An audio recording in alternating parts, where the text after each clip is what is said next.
Good morning, everybody. Thanks for being here bright and early. I'm Dave Kellogg, and today we're going to talk really about understanding SaaS businesses in general, how to think about them, how to value them. We're going to do that through the lens of SaaS metrics, and today with a particular focus on understanding the healthiness of the install base of a SaaS company. So that's going to quickly bring us to talking about churn, a topic about which I've blogged a lot, and to net dollar retention, which I think is actually a more effective way to get at what churn is trying to measure. So let's jump in.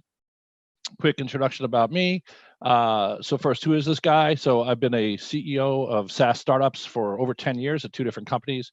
I took Host Analytics from 8 million in ARR to 50 million. And MarkLogic from 0 to 80 million. In addition to that, I have 10 years as a CMO at 2 different companies, one Versant, where we went from 1 to 15, and Business Objects, where we had kind of an epic run from 30 million to over $1 billion in revenue. Not valuation, revenue, the old-fashioned thing. And then 10 combined years on 5 different boards, SaaStr, Data, and Granular, and 3 other boards today, Elation, Nuxio, and Prophecy. I'm also an advisor and angel investor, work with a lot of companies, and that's just a sample. And I'm also a blogger, which we'll talk more about in a minute. So, so that's who I am. Why do I care about this topic? Well, it's a 2-line proof, which is metrics are key to fundraising, and fundraising is key to success, right? Any further questions? And certainly now, in today's Silicon Valley, and this has changed over the last 20 years, in today's Silicon Valley, now more than ever, right? The ability to raise money is what separates the winners from the runners up and the losers. So in the formula, this is not a race. VC-backed SaaS is not a race where a strong kick at the finish, like a quarter mile, wins the race. In my opinion, it's a race where you get in first early by driving high growth with the right unit economics. And if you've done that, if you're a leader with good growth at the right unit economics, you can then raise lots of capital and you set up a virtuous cycle, right? The more capital you raise, the faster you grow. The faster you grow with the right unit economics, the more capital you can raise. So that's the name of the game. That's why this matters so much. The other reasons I care about it are, 1, it's a big impact on valuation and ergo dilution.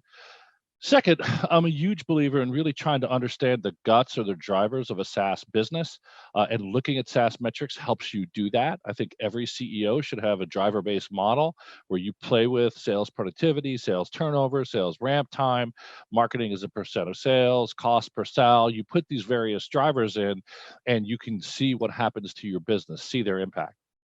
And to understand driver-based models, you want to understand SaaS metrics. And finally, the last point is more of a pet peeve. I loathe the general lack of rigor I see when some people discuss SaaS metrics, where they talk about metrics without defining them or without knowing what they're counting. And there's a lot of that happens when we get down to churn. So part of this is, if we're going to look at these metrics, let's make sure we understand how you're supposed to calculate them, how people game them, and how they're supposed to work. So onward. So that's kind of the intro.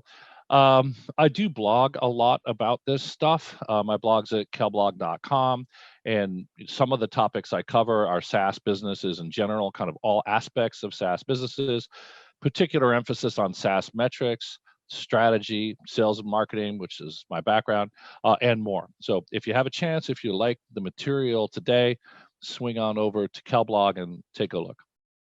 Among other things, I'll be posting the slides to this presentation there. So we have 3 topics today. The first is understanding a SaaS business. And we're going to talk about why it's hard to understand a SaaS business.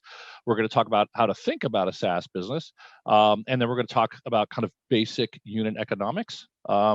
Second section, we're going to talk about the trouble with churn. Because it turns out, much as I love churn, I increasingly am kind of skeptical when companies talk about churn rates, and we'll talk about the 3 problems I see with churn rates that kind of undermine it as a good metric. And by the way, churn rates are used in other calculations. So if churn gets polluted, so do the downstream metrics from churn, which is another problem we'll talk about. And by the way, even the concept of churn itself can be a little bit elusive. So we'll talk about that in that second section, the trouble with churn. And then finally, long live, king is dead, long live the king. Long live net dollar retention. We'll talk about this. This is actually more of a public company SaaS metric than a private company SaaS metric. And this is kind of, in my mind, the rare case where the public company SaaS metric is better than the private company SaaS metric.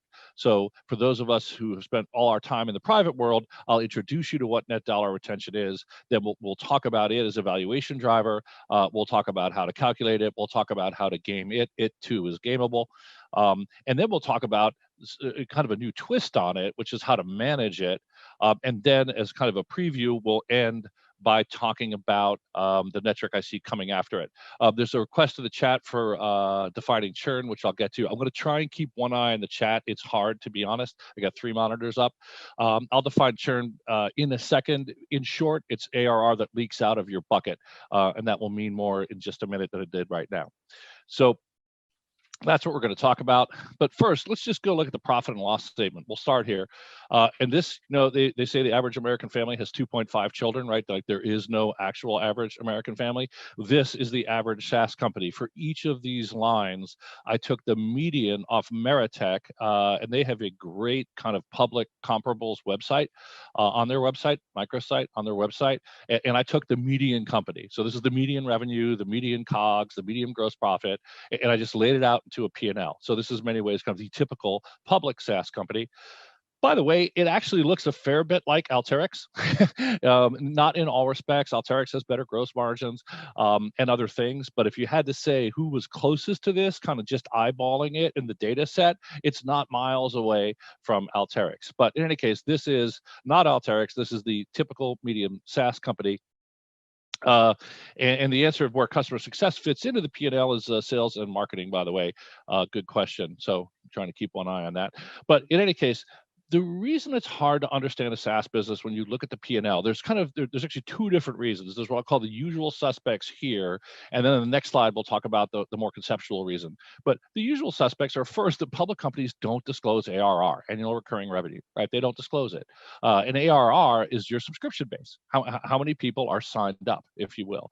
Revenue is basically a math problem, right? If you know ARR, then revenue is simply a calculation, and it is a lagging indicator, not a leading indicator, which is why financial analysts don't really look at revenue as much. They look at billings, quote unquote. And billings is a public company SaaS metric. It's revenue plus change in deferred revenue. And it's a way to try and impute what bookings are, but they aren't released, i.e. new sales don't get released. So you have to kind of triangulate on it. ARR needs to be implied in the same way. Churn is typically not disclosed. So you really, as a public company investor, are getting fairly limited visibility into the core engine driving a SaaS business. Now, if you think about it, it's kind of a one-way transformation, which is given ARR, I can, in a deterministic way, calculate a P&L. Given a P&L, it's non-deterministic to get ARR, right? I can come up with an infinite number of solutions that will generate that P&L. Maybe not infinite, but I can come up with a lot of different solutions that will generate the same P&L. So it is tricky to interpret public company SaaS metrics. In fact, I once met, ironically, a public company SaaS CFO who didn't actually understand SaaS unit economics because public company investors can't see them. So crazy stuff. The other problem with trying to understand a SaaS business is it's actually 2 businesses. You have this overall business that has $465 million in revenue, and it's composed of 2 very different businesses. One, the recurring business, all those existing customers who hopefully renew every year, right? And every year give you revenue. We'll call that the recurring business. And next to that is a other business called a customer acquisition business, which is out getting customers. And look, I'll walk down the P&L. Let's just assume it costs the same to serve either type of customer. So 23% cost of goods sold. So each business has a 77% gross margin. Now, that's where the similarity kind of ends. If we look, you could argue that 100% of sales and marketing in a SaaS company is to get new customers. It's not entirely true. Somewhere typically around 10% might be the cost of customer success to keep those existing customers. But just to make the math simple, I'd put all of sales and marketing into this business that's out getting new customers and none into the business that's recurring. right? Keep the math simple. I split R&D. I just said half of R&D is to keep existing customers happy and renewing. Half is to put in, shiny new features that attract new customers. I split G&A on a similar basis. Probably should have prorated it by revenue, didn't do it, but I just split G&A 50-50. And when you do this exercise, what pops out is you see that a SaaS business is kind of a weighted average of this incredibly profitable recurring business with 55% operating margins and this incredibly unprofitable customer acquisition business. Now, the good news about the business on the right is that it is feeding people to the business on the left, right? And in many ways, in order to make things simple, I tend to be very black and white and kind of do dichotomies, right? Just like putting all of sales and marketing into the new business. The other way to think about this is private equity cares a lot about the middle column, the recurring business, right? And lenders who lend to private equity care a lot about that because that's the annuity portion of a SaaS business. And venture capitalists care a lot about the right side, right? Because they want to know how fast you can grow this thing and how efficiently you can add new customers. Now, in the dark recesses of virtually every board member's mind, at one point or another, somebody thought, look at what happens when you turn off sales and marketing. Gosh, I have this incredibly profitable recurring business, right? And obviously you can't do that. As mentioned, you need some sales and marketing to keep the recurring business going. And then in effect, you'll stop growing, but will you, right? That's what net dollar retention is actually measuring. What happens to this business if you kind of just leave it alone, right? And the fantasy, and it is a fantasy, is what if it grew all by itself, right? That recurring business, if it could just grow, if I could get rid of that other business, how much is that recurring business worth? And the answer is, of course, as mentioned twice already, it doesn't grow all by itself. I'm oversimplifying to make the point clear. But by the way, it does grow at 40% of the cost of new logo customer acquisition. If you look at the customer acquisition cost ratio, for example, in the KeyBank survey that I'm citing down below, you'll see that the expansion CAC, or the customer acquisition cost of expansion ARR, is about 40%, i.e. less than half of the cost of new logo ARR. So this thing doesn't grow all by itself, but gosh, it certainly does grow a lot cheaper than that very expensive new customer acquisition business. Now, let's go back to private company land, because I started us in public company land with the kind of average public SaaS company. But look, in private company land, which is where most of the people I think on this call come from, we get to see the underlying SaaS engine. And now for the person who asked about the definition, here's what I call the SaaS leaky bucket, which is I think of a SaaS company as a leaky bucket full of ARR, right? Every quarter sales dumps more water in. Every quarter customer success tries to minimize the leakage out, right? So we start with a certain amount of ARR, 3.9 million in this case. In 2Q of 19, we added 525K of new ARR, of which 400 was new logo, 125 was expansion, right? So new ARR comes in two basic flavors, right? From new customers or from existing customers. And then, despite their valiant efforts, 100 units of ARR leaked out of the bucket, therefore leaving us with 4.3 million in ending ARR, right? And you could just keep running that thing every quarter. Obviously, ending ARR in one quarter is starting ARR in the next. And you could get some good metrics just off this, right? Like how fast is your ending ARR growing year over year? In fact, if you only had two numbers to give you the value of a SaaS company, it would be ending ARR and growth rate. I could then tell you roughly what that company is worth, kind of a first order valuation. Another interesting metric is net new ARR. So if you subtract the churn from all of the new ARR, how much did the water level in the bucket change? There's a lot of ways to look at expansion. One simple way is just expansion as a percent of new ARR. People don't talk about this enough. I think it's a real simple to understand metric. To me, when it's less than 20%, maybe you're not exploiting your expansion opportunity as much as you should be. When it's over 40%, maybe you're not getting as much new logo as you should be, right? So I personally like it running in the 20s and 30s. And then there's net expansion, which is kind of all in. If we take new ARR, if we take expansion ARR minus churn ARR, what do you have left? So that's kind of your net expansion of the pool. And you can see this company is not doing particularly well on that metric. It went up 25K, i.e. expansion offset churn by 25K in 2Q19, but then it immediately went negative and offset the increase at 3Q19. So this company is actually struggling with that metric. But anyway, once you're looking inside a SaaS company's kind of leaky bucket, and you can see the ARR engine, as I might call it, you can then calculate these kind of core SaaS unit economics metrics. So yeah, new logo to me is a lot of different terms for it. Some people call it net new, which I don't like. To me, when you get ARR, you either get it from a new logo, i.e. someone who's not an existing customer, or you get it from an existing customer. So new ARR from somebody you're not doing business with is what I'll call new logo ARR. Some people call it new biz ARR. Some people call it net new ARR, but I think it's misleading. And when you get ARR, like if you were an existing customer paying me 100 units and you expanded your contract to 120, that would be expansion ARR, sometimes called upsell. And there are fine distinctions between those terms, but grosso modo, that's a good set of definitions. So probably my favorite SaaS metric is the customer acquisition cost ratio, which is how much are you spending to put $1 of ARR in that bucket, right? So it's last period sales and marketing expense divided by this period's new ARR.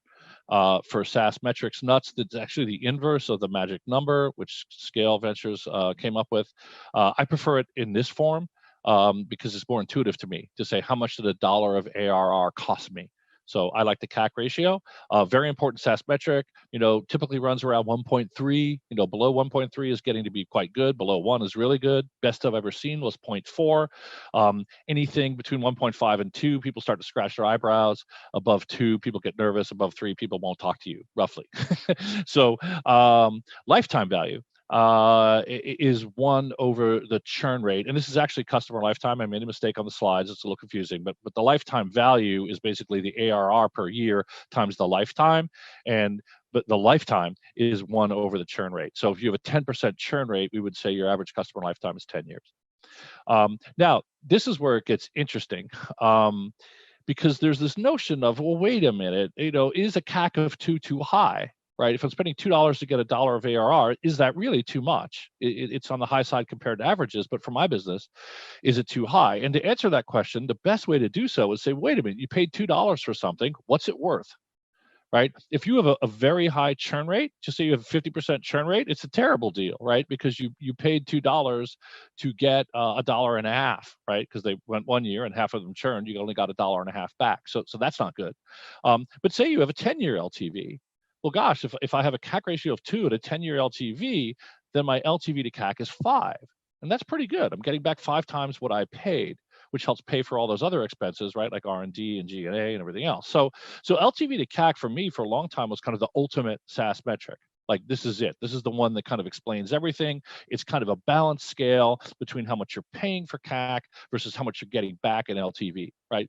And conversely, by the way, if you have a really low CAC, great. But if you have a very high churn, well, great. You can acquire customers who churn after a year very cheaply. Who cares, right? It's not a great business. So another metric, which is very popular, and I mention it here because VCs look at it a lot, is CAC payback period.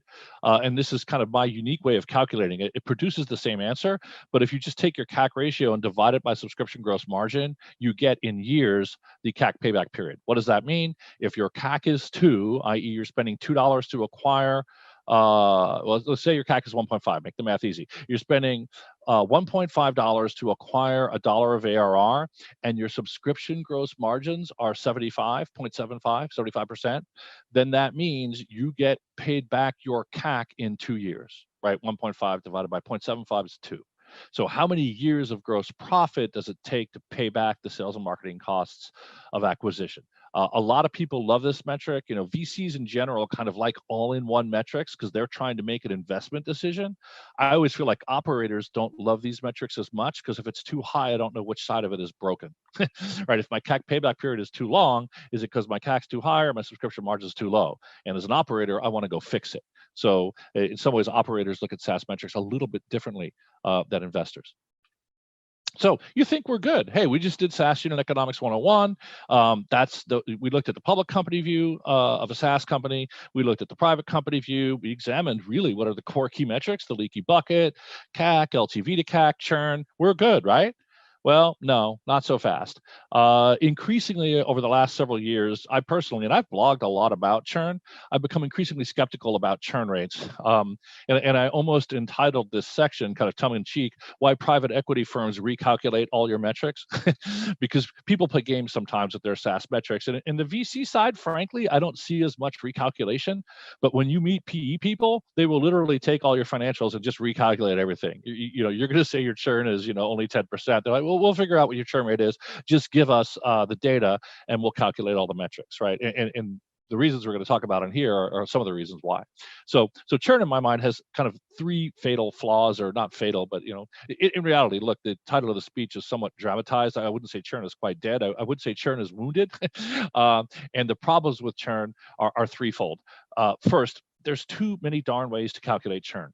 And that makes it ambiguous. Which one are you talking about when you tell me a churn rate? And by the way, it could easily double the number. And any number that, if you don't know how it's defined, is off by a factor of 2, it's kind of a big deal. So it's a little bit too gameable. It's a little bit too misunderstood. Second, churn is used in downstream metrics like LTV to CAC. It's implicitly in there. And unfortunately, if you pollute churn, you pollute everything downstream of churn. So in my mind, churn inflicts kind of collateral damage on LTV. There's a question of, in a SaaS company, what goes into COGS to compute gross margin on the last slide. The answer of COGS in a subscription COGS of the SaaS company is the cost of running the service. So in the old days, if you had a data center, you'd have all your data center costs and your tech ops cost in there. In the modern days, it'll be the check you write to Amazon in all likelihood and the people you have, and the check to Amazon for running your SaaS service. Let me just see, there's a couple other questions up here. Yeah, there's a lot of questions about new logo. I think we got that one covered, right? A new logo is somebody you haven't done business with before. Do I recommend a reporting system? We'll come back to that. So in any case, back here to the content off the Q&A. Churn inflicts collateral damage on downstream metrics. And finally, churn, if you get into the details, there is kind of a dark rabbit hole of offsets and timing that even makes churn ARR, that one number, forget rates, just churn ARR itself, a tad ambiguous. And let's jump in. I'll explain what I mean by each of these. So problem number one is there's actually at least 4 ways to calculate churn rates.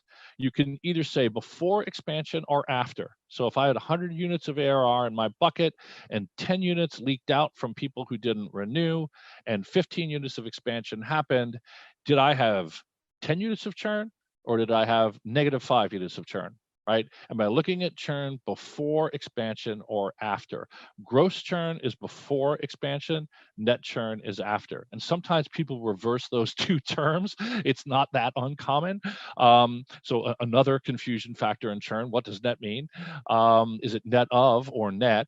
But in any case, by definition, gross is what leaked out of the bucket, net is what leaked out of the bucket offset by expansion. Right? So you have, which one are we talking about? So that's the numerator. And then in the denominator, we have, well, what are we dividing this by? Churn as compared to what? Either the two most common flavors are, one, the entire ARR base, right? My whole subscription base, or my available to renew base. Now, how could those be different, you might ask? Well, the answer is multi-year contracts, right? Just say you do only 2-year contracts. If you have a ARR base of 100 units, only 50 comes up for renewal every year, right? If you do 3-year contracts, only a third of it comes up every year. If you do a blended average, as I did at my last company, of 1, 2, 3, and the occasional 5-year contract, some blended average of those contract durations come up every year for renewal. So this is a huge swing factor on churn, and it's hard to argue which is right or which is wrong. If you're kind of trying to value the annuity as a financial person, I guess you should get the benefit of those multi-year contracts. So let's divide by 100 instead of dividing by 50, because mathematically they can't get out of those contracts. And if you have a history of renewing them and people not breaking out, then in reality, that's kind of the true churn rate. But on the other hand, if you're trying to understand the health of your business, if 10 units leaked out against 100, that's 10% not bad. If 10 units leaked out against 50, because only half the base was up for renewal, 20%, I'm getting pretty nervous. I don't know about you. So the issue is, you make the matrix, you have 4 different ways of calculating this metric. And to me, it's a huge problem. And people often try to dress up one as the other. They'll kind of deliberately confuse net and gross. They'll deliberately confuse ARR with ATR. And, obviously the most favorable metric is net is number 4, the one. And by the way, I've ranked them in order of, if I could only see one, I'd want to see gross ATR. If I could only see 2, I'd want to see gross and net ATR. If I could see 3, I'd want to see the same order on ARR-based churn rates. So, my kind of quip on this is, other than not knowing what the numerator is and not knowing what the denominator is, it's a great ratio, right? So there's a problem to me with churn rates. You can argue this is not a lethal problem. PE firms will just go recalculate this for you. A rigorous VC will kind of grill you to make sure you're actually telling them what, they understand which box they're in when you answer. But that's only the first problem. Let's talk about the second problem. The second problem, as we alluded to, and there's really kind of 2 problems in here, is that churn blows up stuff downstream. So to the extent that churn is now less meaningful than we'd like it to be, now LTV is less meaningful, right? Or lifetime, really. It's not. This is where I made that same mistake again. This is really the customer lifetime, which affects LTV, is now blown up as well, right? So if your churn rate is 10%, 1 over 10 is 10-year lifetime. Oops, just kidding. It was actually 20. Oh, now it's a 5-year lifetime. So this metric is now polluted by the pollution inherent in churn. So 4 different churn rates means you effectively have 4 different LTVs. So that's the first problem. The second problem is that very low churn rates break a lot of these ratios. If you have negative churn, i.e., net churn that's negative, i.e., you expand more than you shrink, then you have infinite LTV. Well, I don't like that. I mean, I don't like a key metric that breaks when you're in a desirable condition, because you want to have negative churn. So I want to know how negative, and now the metric's broken because I can't measure it. So that's not very encouraging. The other problem, it's more of a math problem, is when churn rates are very low, a lot of it ends up heavily in the future. You get a very long lifetime and a very high lifetime value, but like half the lifetime value is after year 10, right? Or after year 25. And look, a 4-year-old company talking about a 25-year customer lifetime does make me at least uncomfortable, right? Right? Like, how credible is that? So you're saying your customer lifetime is 6 times longer than you've existed. So that's a little dubious. The other problem with these very low churn rates is you get these very long lifetimes. So either you have the heavily future weighted problem, or you have the arbitrary cap problem. So one time I was working with a banker to sell my last company, and I saw them calculating LTV, and I saw that formula in the spreadsheet. And I'm like, what are you doing? And the answer is, well, because of the long lifetime problem, if the churn gets too low, the lifetimes get too high. So I'm going to cap it at 10 years. So we're going to calculate it, and we'll take the minimum of 10 years in the calculated value. And as soon as I see that kind of stuff around a SaaS metric, it just makes me super uncomfortable, right? Because now I have 4 different churn rates. I have the low churn problem and the super long LTV problem. And now I'm inserting an arbitrary cap kind of silently, and it's just making me very skeptical. And by the way, as mentioned, if we've blown up lifetime value, we've then blown up lifetime value to CAC. So the metric that I once blogged as being the ultimate SaaS metric is now kind of polluted as well, because all these downstream problems coming from churn. Now, let me just take a quick. So problem number 3, churn ARR itself can be non-obvious. And this is really in the details, so I'm not going to spend too much time here. But there are timing issues on calculating churn. I'll just give you a couple examples. Say somebody at renewal time drops 30 units of product A and adds 40 units of product B.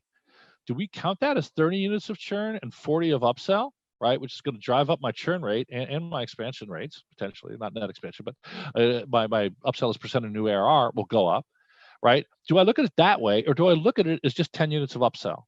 And I wouldn't agonize over this one too much, because as it turns out, most finance and ops people, this is not a hard question. They just go, that's 10 units of upsell.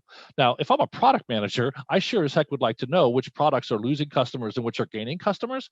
So the product management perspective on this might be different, but the finance perspective is what I call account level churn. Hey, we care about this customer. They went up by 10. This counts as 10 units of expansion. And effectively, that 30 units of what some people call product churn is effectively invisible, because it's been completely offset.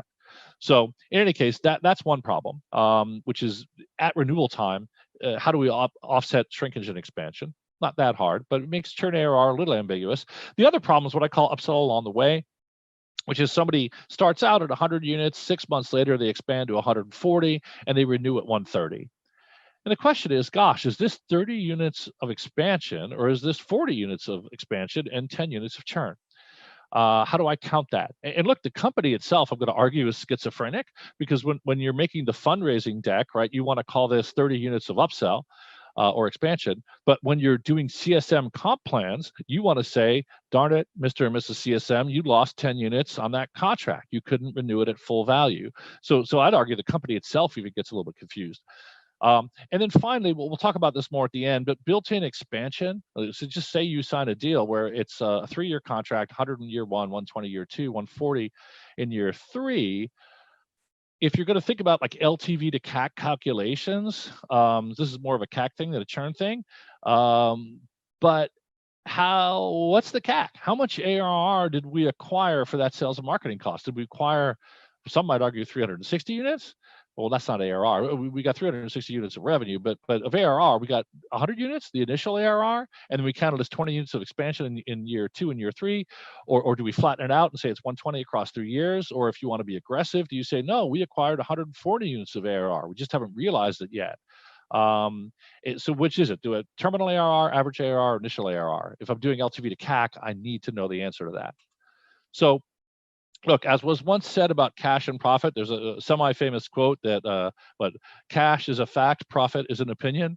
I feel the same way about ARR and churn, that ARR is a fact, churn and churn rates are an opinion. So, and that's what makes me uncomfortable with churn. And that's why I was kind of thinking, how can we solve this problem? Because it's just so detailed. Few people really want to talk about the 4 ways to calculate it, the 4 different LTVs, the timing and offsets. I mean, all that stuff kind of just, bores people, confuses people. So how do we try and answer the question that we're trying to answer, which is how healthy is your installed base, without just getting kind of sucked into the weeds? And the answer is to zoom out, not in, right? And I have one word for you: cohorts, right? So let's talk about net dollar retention. So net dollar retention, actually, I'm going to just take a quick look at the Q&A here. So how does uncontrollable churn versus controllable churn fit into this? I mean, first, that's a great question. Those terms are super undefined in my mind, right? And even then, I think, like, what's the example? The example at my last company would be that, oh, they got a new CFO and they churned, or worse yet, they got acquired and then churned. So we're going to call that uncontrollable, right? We couldn't control that, so we shouldn't really count that kind of churn. But the issue is it's not that simple, right? Because let's just say the reality was they bought the solution, they were not super happy with it, got acquired, and then churned. Oh, that's quite different now, isn't it? Because if they were super happy with it, maybe they would have fought to the death to keep the system rather than just use the system the parent company told them to use. And maybe that would have worked, or maybe it wouldn't have. So to me, controllable versus uncontrollable churn, it is a concept people talk a lot about, but I get super uncomfortable because I think it could easily be a cop-out. Right? You know what? Like my last company, they got a new CFO and they didn't renew. We can blame the new CFO, but if the new CFO asked the head of finance how they liked the solution and that person was only lukewarm, the new CFO would say, gosh, just use my system then. I've got a great one, right? So I'm skeptical on the notion of uncontrollable churn. Do I care more about logo churn or ARR churn? I tend to look at SaaS businesses through an ARR lens. And I do that because partially because the last SaaS business I ran was bimodal. We had a corporate sales channel that had a 25K ARR ASP, and we had a field sales that had a 75K ARR ASP. And therefore, if you looked at things like customer counts, they weren't that meaningful because we actually had almost no average customers, right? There were no 50K ARR customers. So because in my mind, the more your customers all look the same, the more you can just look at counts, right? Just counting the number of people who churned as opposed to looking at the ARR that churned. The more your business is 2, 3 different businesses all in one, right? The more, to me, you need to net it all out and just look at ARR. So I don't do a lot of count-based metrics, but a lot of people do. They'll define churn as we had 100 customers, 90 renewed, therefore churn is 10%. I greatly prefer to look at ARR churn. So thank you for asking that. Yeah, usage-based pricing and SaaS with seasonality, that's a tough question. If we have time, we'll come back to it at the end. Where do you put the cost of retention, support, customer success, et cetera? So you're right. I left customer support out of COGS. They do belong in COGS. Customer success, in my opinion, does not belong in COGS. It belongs in sales. And most companies will put customer success in sales. I have seen on occasion people put customer success into COGS. And the argument for that is if it's really a set of services to kind of keep you and get you up and running, it's a cost of running the service. If it's really about renewing contracts, it should be in sales in my mind. Some might argue G&A. And if it's about trying to drive upsell and expansion, then it definitely belongs in sales, well, I won't go to the next level on that. So let me just go back to Q&A. Do I see anything else here? Oh, darn, I was looking only at the top of the Q&A. I'm sorry. What about customer support? We got that one. Long-term contract. What goes into acquisition versus recurring? Yeah. So the question, let me answer that one. If you do a 5-year contract for 100 units of ARR, and I had that split SaaS business, where does the revenue go? And the answer is in year 1, it would go in the right-hand column, and in years 2, 3, 4, 5, it would go into the center column, the recurring business. That's where the revenue goes. The more interesting question, Randy, is where's the CAC go? How much, and especially if that contract's expanding, if I take that sales and marketing cost to acquire that ARR, am I dividing it by the TCV? Am I dividing it by the starting ARR, the average ARR, the terminal ARR? By the way, the sales comp plan, what do you want to incent your sales force to do, is all tied up in that. So let me just go down here. Sorry, the Q&A, I've been at the top of it. So good. How do you factor mid-contract churn versus contract renewal? Yeah, oh wow, you have mid-contract churn. Well, at first, that's not a good sign in my line. I've seen very little of it. Frankly, I've always surprised that you don't see more cancellations of multi-year contracts. Like you sign a 3-year contract, and people, they kind of just assume it's going to renew every year. And I'm like, well, just because they signed the contract, if they're really unhappy with the system, you may not get that, it's not a renewal, it's a payment, but you may not get that payment in year 2. And maybe, in fact, if you want to optimize getting that payment, you might be better off treating it like a renewal, even though it isn't. So now mid-contract churn means somebody's pretty unhappy. And the question is, look, if, let me pick I think that's what you're hitting on. Say it was a 3-year contract and they decide to stop paying in years 2 and 3. First, you could sue them if you want to, right? A contract is a contract. I don't recommend suing customers as a great strategy, but technically speaking, a contract is a contract. And if you're seeing a lot of that, to me, there's a big problem, because frankly, I've seen very little of it, and I've worked with some companies where there are kind of serious product issues. People are not that happy, but they're still paying. So, but the short answer is it's not churn. It's actually, what is it? Let me think about that. So somebody refuses to renew. It wasn't up for, it's a great question, right? Because it's not in the ATR base, right? So it won't show up in ATR because you're going to have 100 units of churn that was, it's in the numerator, but it's not in the denominator. Technically speaking, it's actually bad debt, right? But you should take it out of the ARR pool. So personally, I would probably put it in adjustments. I mean, just to be clear, this is now the advanced level. But in that leaky bucket, I have one other row called adjustments, and I would put that into an adjustment. I might put it into churn. I need to think more about that. I'd probably just put that one in churn. What goes into adjustments is like currency. Like just say you have some of your ARR in euros and some of it's in dollars, and the size of the pool changed due to the currency rate changing. That would definitely be an adjustment in the leaky bucket. I guess now I'm convinced yours would actually be churn, and I would count it in the period in which it occurred. And if I had much of it, I'd be very concerned, quite frankly, because to a certain extent, I'd also stop doing multi-year deals, because if you're giving someone a price lock for a multi-year deal and they're not renewing, you gave something and got nothing.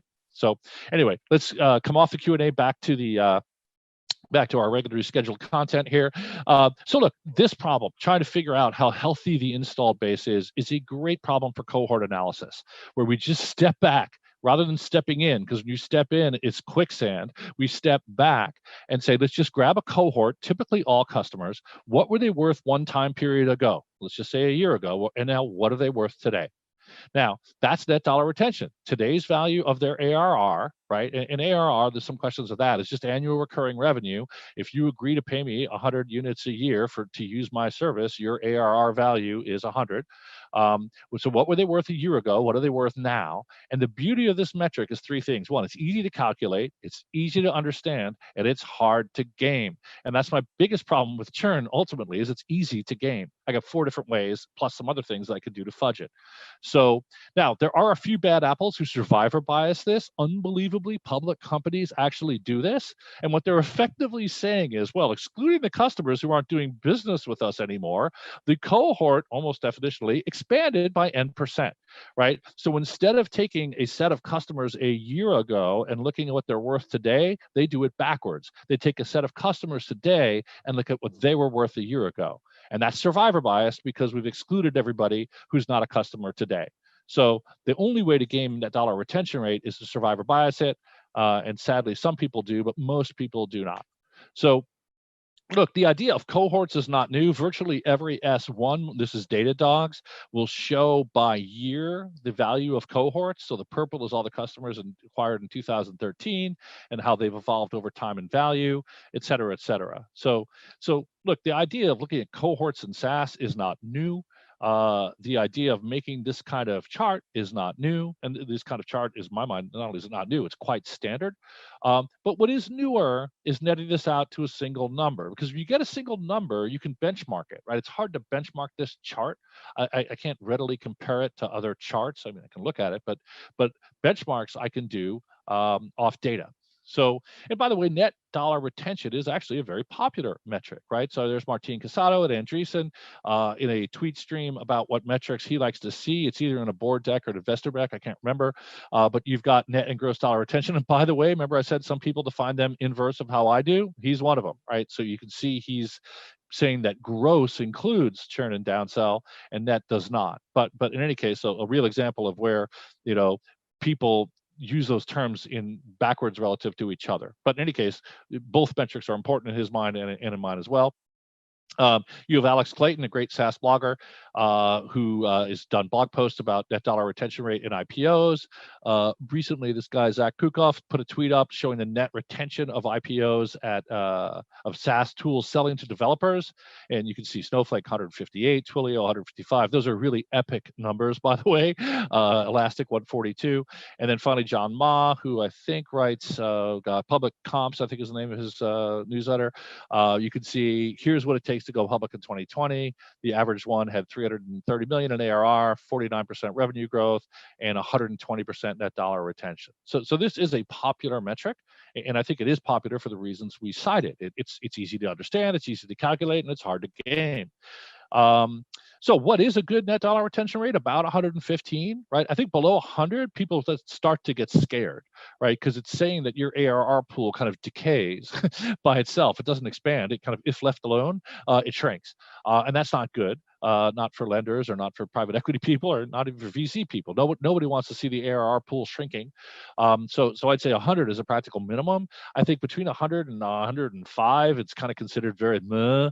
110 is, I think, kind of the minimum good, and 116 is median, and I think 120 starts to be very good, and anything much above 125, 130 is getting into the epic category. I'm going to keep going here. So net dollar retention, this was kind of an unpleasant surprise, which is I did some linear regressions and I said, hey, how much does net dollar retention drive SaaS multiples? If it's so important, I bet it's a big driver of SaaS multiples. And the answer is, oops, it's not. The R squared is only 0.06 between net dollar retention and enterprise value to next 12 months revenue. So it's not a valuation driver. I now think of it as a financing enabler, right? Okay, so a higher one isn't necessarily by itself going to drive a higher valuation, but I can tell you if you don't have a high enough one, you're not going to be able to raise money. So it's still a super important metric. It just doesn't happen to be a good driver of valuation like ARR growth is. So the R squared between ARR growth and enterprise value multiple is 0.5. And then rule of 40, which is the balance of revenue growth and operating profit. In effect, it's revenue growth minus free cash flow or plus free cash flow is the rule of 40.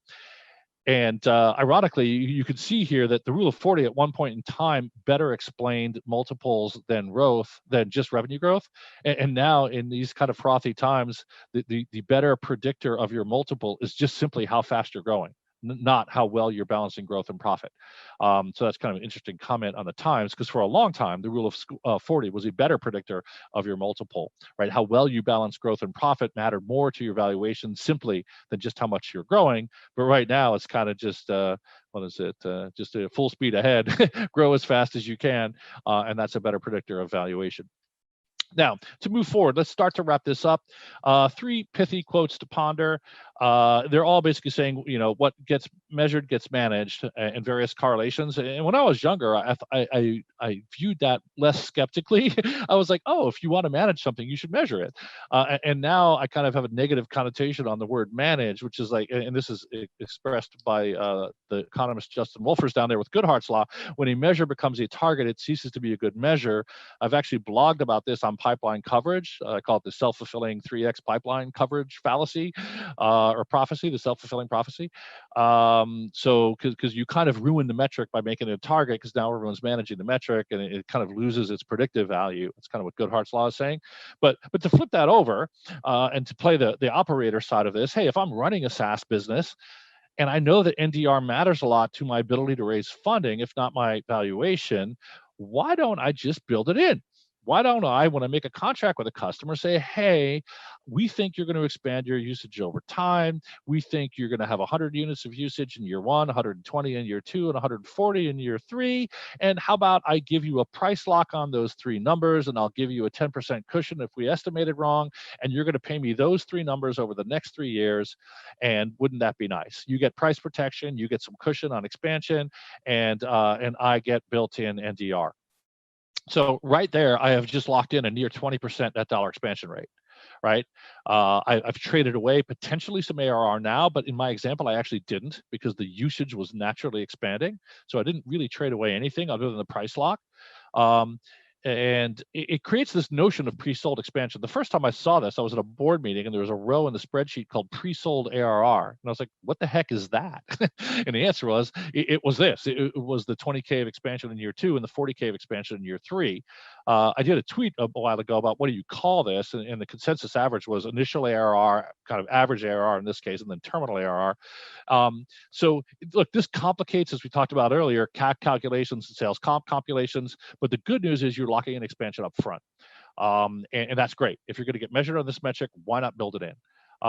There's a very similar thing that is bad, in my opinion, which is price ramping. And the difference between the left column and the right column is, in the right column, the usage and value is not changing over time. All we're doing is tilting the price. We're actually, in effect, saying, you really owe me 120K a year, but it's kind of a financing strategy. I'm going to tip that line, and it will drive on an ARR basis, epic net dollar retention.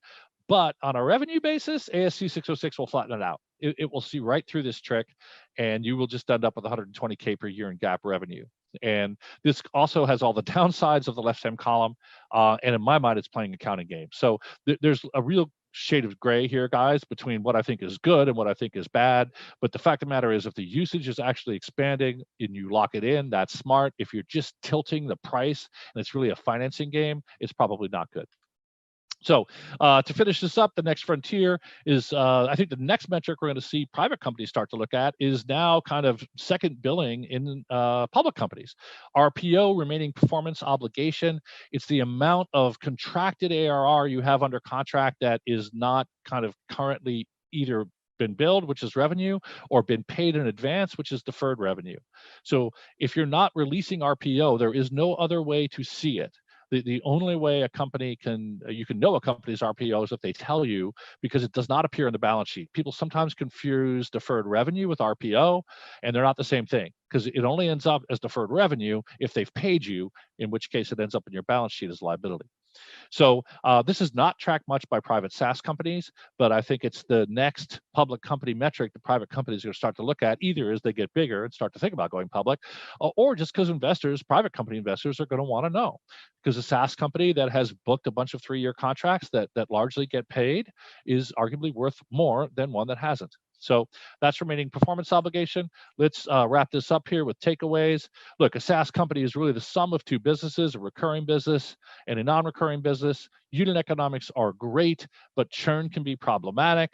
When churn gets polluted, it pollutes downstream metrics. The solution to all this is to zoom out, do a cohort-based analysis to say, how big was the base a year ago? How big is it today? That's called net dollar retention. A good rate is around 115%. Hey, if this matters so much, why don't we just build it in so we don't have to make it kind of a guessing game?